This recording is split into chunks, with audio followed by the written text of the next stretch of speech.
that should this exam begin, that it may be his intent to grieve the elected prosecutor for pursuing this case. Court has some concerns with that. First and foremost, that posture in and of itself can have a chilling effect, not only on just proceedings and may be an attempt to interfere in these proceedings, which may in and of itself constitute a grievable offense, but also that this court, if that is indeed the allegation, would not proceed with a hearing that would require someone to then commit a grievable offense. And Ms. Hughes also disclosed to the court that she, in essence, went up her chain of command to seek their advice as to what she should do. It was ultimately said, I think, at one point to certainly bring it to the court's attention, which I think is appropriate since it's under. Mr. Bennett, I will ask you whether or not you believe, in this case, that the people in proceeding are committing a grievable offense. And if so, for you to state on the record what that offense is.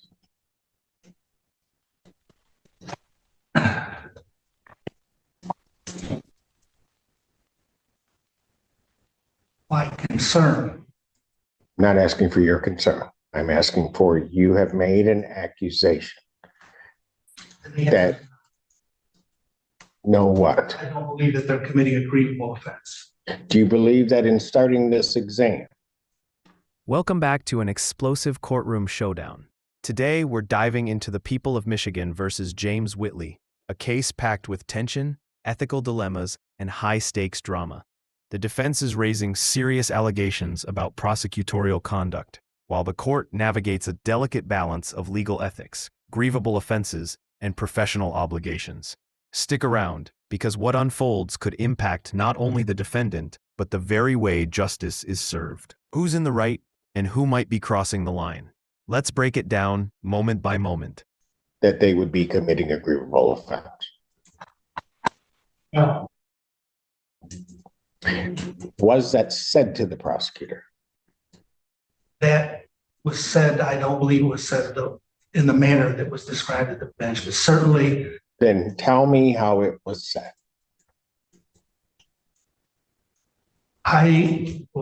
There were two things. One, at the bench, do you want me to ignore the one you didn't disclose? Tell me how it was said. What I said is that I believe that if the state were to go forward, that it would be grievable because I believe that the prosecutor is not following through on their ethical obligations under the Michigan Rules of Professional Conduct. Which ethical obligation are they not following for? The two that I am concerned about are, one is determining what the actual facts are, and the two is prosecuting somebody who may in fact be actually innocent. What I did was I had offered Ms. Hughes, if she felt that it was appropriate, if she wanted to discuss the recanted note with the alleged victim, I said, why don't we could just adjourn this out and you can talk to her and decide how to go forward. So my only concern is that they didn't make contact with the alleged victim, who now has a different story, but I no longer believe that's a problem.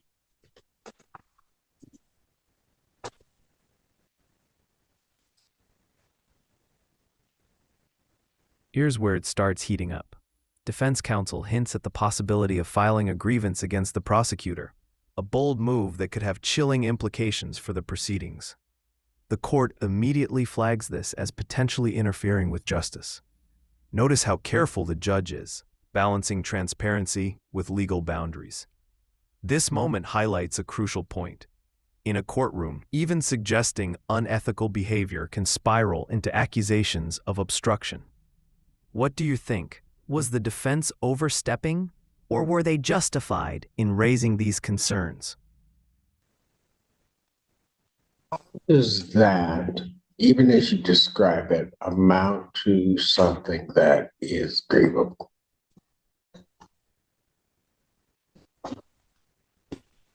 It doesn't. But And why was it said? because at the time I believed that it was grievous.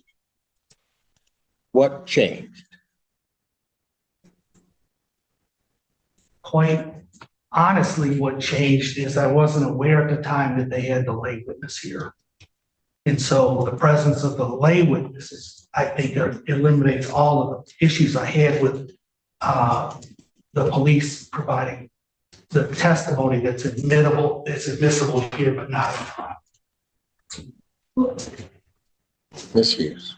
I absolutely intend on proceeding pursuant to MCL 76827C. I have made no statements to Mr. Bennett about Ms. Potter being present. I don't think it is, because Ms. Potter is not present. Explain to me, Mr. Bennett, how that makes a difference. Because quite frankly, I think your accusation is against the prosecutor amounts to your attempt to obstruct these proceedings. So explain to me, which in and of itself would be grievable, counsel. So explain to me what happened now that you know. Now we're hitting the heart of the ethical debate. The defense claims the prosecutor may not have fulfilled their duties under the Michigan rules of professional conduct, specifically fact-finding and ensuring an innocent person isn't prosecuted. This is huge. It raises the question, when is questioning a prosecutor's judgment crossing a line into intimidation or obstruction? And the court isn't holding back. It's clear that threatening grievances can't influence courtroom decisions. The tension here is palpable. The stakes are about professional integrity as much as the outcome of this case. That they're there, how that changed the whole mindset. The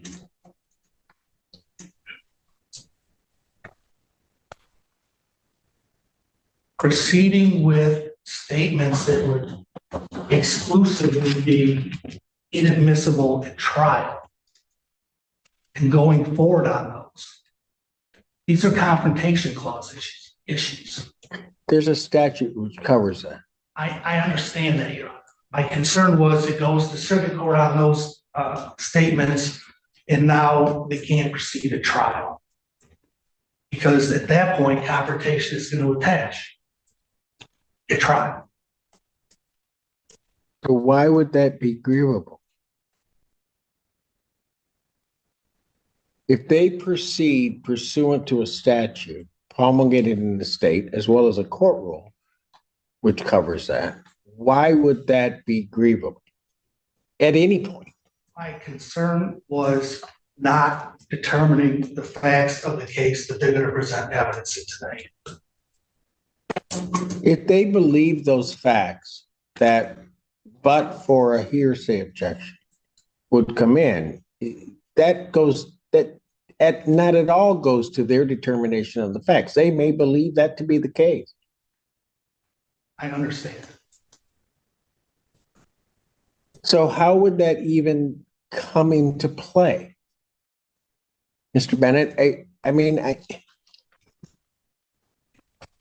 how does it? Listen closely to the judge's response here. It's razor sharp.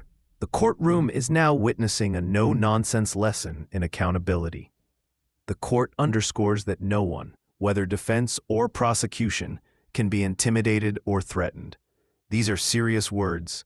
Unequivocally false threats against someone's livelihood are sanctionable. And the drama, you can feel it. This isn't just a legal lecture. It's a warning shot to the defense, reminding everyone that Even come courtroom into behavior matters as much as legal arguments. I explained what my position is. I don't know what else to say. Okay, let me just say this. I don't care if somebody's on the defense. I don't care if somebody's on the prosecution side. It doesn't matter to me, especially between counts. No one is ever going to come into this courtroom and be intimidated in some way by some threat to their profession, particularly in proceeding with what is their obligation. It is Ms. Hughes's obligation to bring this case. It is your obligation to defend your client. She can't make threats to you to try to prevent you from proceeding to defend your client, or to do nothing if your client wishes that for you to do that as the defendant. This behavior, Mr.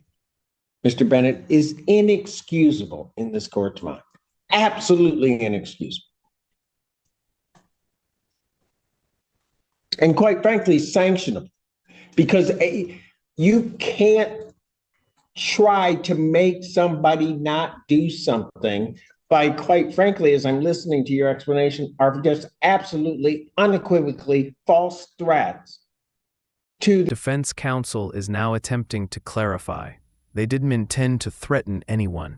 They simply wanted to bring an issue to the prosecutor's attention. But the court isn't buying the ambiguity. This is a fascinating moment. Intent versus perception. Even if the defense didn't mean harm, the court interprets the message as a potential threat. This underscores a critical takeaway. Courtroom communication is about precision. Every word can carry consequences, and misunderstandings can escalate quickly in high-stakes trials. their livelihood. I don't believe that's what I was doing. What do you think you were doing? was trying to bring to Ms. Hughes' attention an issue that may or may not exist. She interpreted it as a threat, which I understand. I'm going to grieve your boss. And you, I did not. if you start this exam. She's supposed to take that as something that should be brought to her attention as opposed to a threat? We continued our discussion a second time where I was explaining where I was coming from. I did not say what I said in a very artful way. So You threatened a grievance for her proceeding. Am I wrong in that? I didn't consider that I threatened it. I was trying to bring an issue forward. She took this threat. She took it as a threat. What was she supposed to take it as?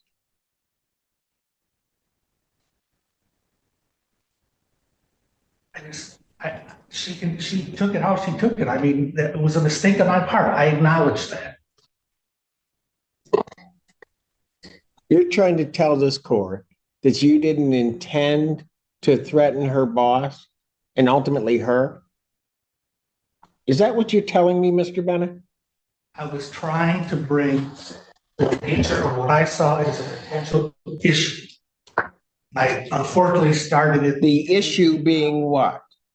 Their use of evidence pursuant to the court rule, which is why we have these hearings, why you have the ability to object, and then this court would have to rule? I felt this case was different because this is not. Shifting gears, the court now focuses on logistics. The lay witness and officers are scheduled for July 1st, and stipulations are made about identification of the defendant. While this may seem procedural, it's essential. These steps ensure evidence is properly presented without violating confrontation rights. This is the calm after the storm, showing that the courtroom isn't just about drama, it's about process. It's a reminder that even amid tension, procedure and fairness are the backbone of justice. Notice how every detail, from witness availability to stipulations, shapes the trial's trajectory. not a situation where, this is a situation where the alleged victim is given another detailed statement as to what happened. And so what makes that different?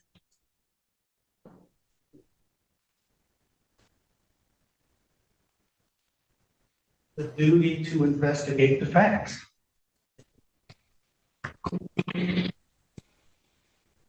do you know they haven't?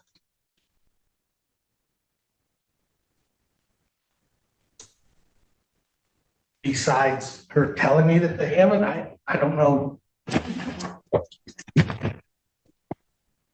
I don't know who her is, but I've never told him the information. I've never told him about the many contacts that she's had with my office. I've never told him about, he's put on the record that she's been appearing at the hearings. Your Honor, she's been at hearings that Your Honor has presided over. The letter that was turned over to the police department was then turned over to the defense. And frankly, he has never asked me. He just came forward with, I'm going to grieve Ellie Savage.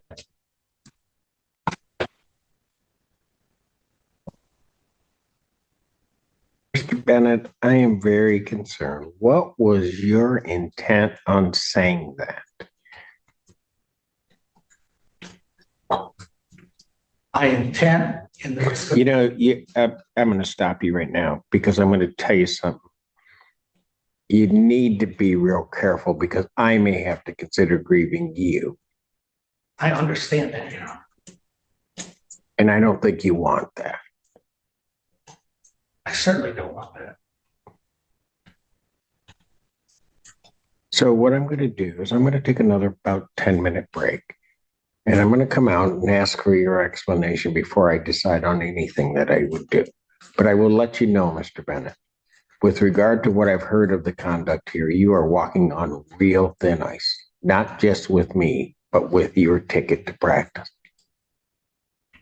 Court's in recess.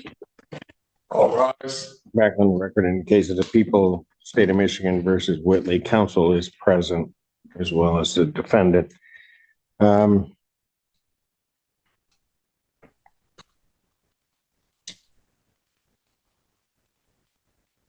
Is there anything else regarding this issue that either side would like to say?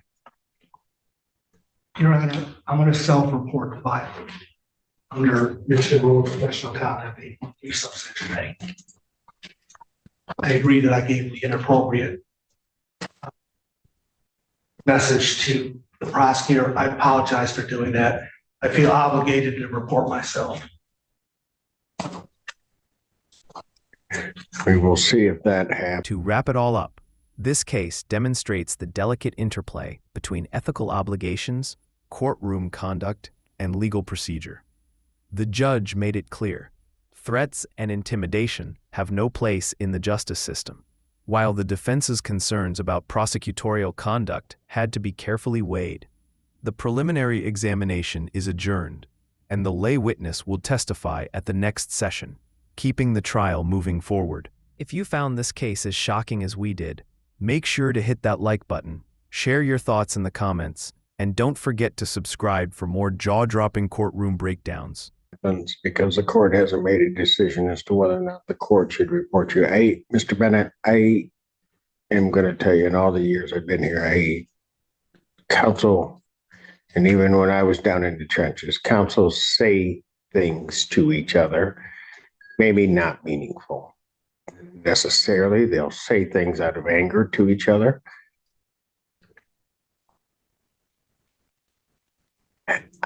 I don't know why you would even think it would be within the bounds of anything decent to make that kind of threat. And I call it a threat. That's precisely what you were doing. And I have to make a decision now knowing it as to whether or not I should do it. And I will make that decision. Ms. Hughes, and I'm going to apologize on behalf of the court for having to do this, but I think it's necessary given this turn of events. Would your lay witness, as well as I guess the officers, would they be available on July 1st at 10? Is it at all possible to have the lay witness testify? It would be to identification. And I would. As to identification of, The defendant. So it's very brief. And I don't want to have to bring the lay person back. understand. Mr. Bennett, I would stipulate to the identification.